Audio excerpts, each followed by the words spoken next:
Learn application development using .NET code. In this topic, I will explain how we can generate controllers and views using a technique called scaffolding. So we're going to generate controllers and views for the model that we have created in our previous topic. Welcome to Clouds.Training. This is Divakar. If you have already subscribed to my channel, thanks a lot. If you haven't subscribed, please request you to subscribe for more updates and training programs.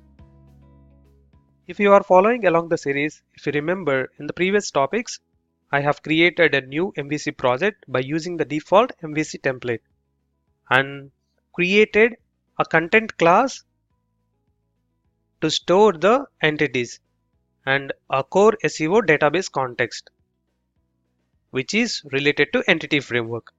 So now when we observe this controller folder,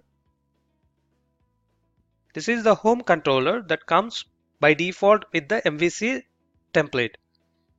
So now when I have run the application here by pressing Ctrl F5, you can see this is home page.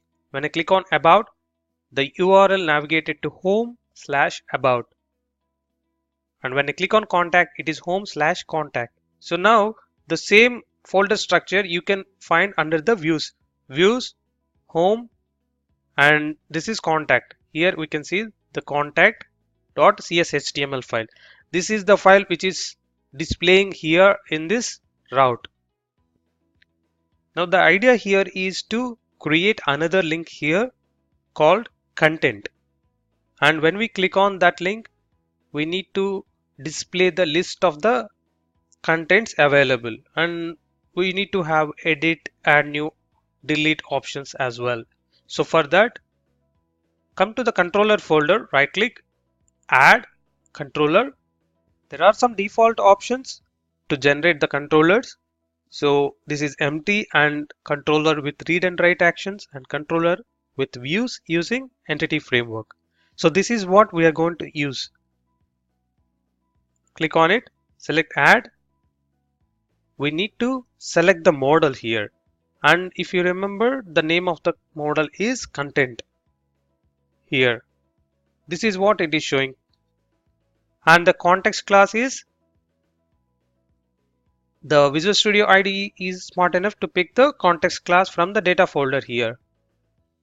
In the options, yes, we need to generate views, reference script libraries, use the layout page. The important point here is controller name. It should always end with controller.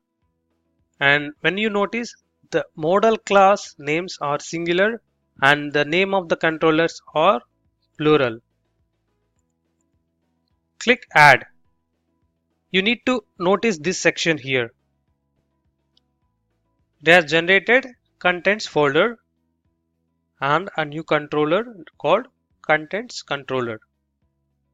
Let's examine the controller here. For this controller, the context is injected in the constructor here, and it has index, create, details, edit, and delete actions.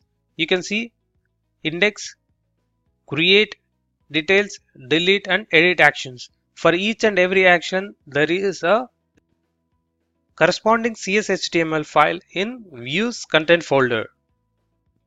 The controller is ready with the basic CRUD operations. Now the next step is open shared folder and open the layout.cshtml.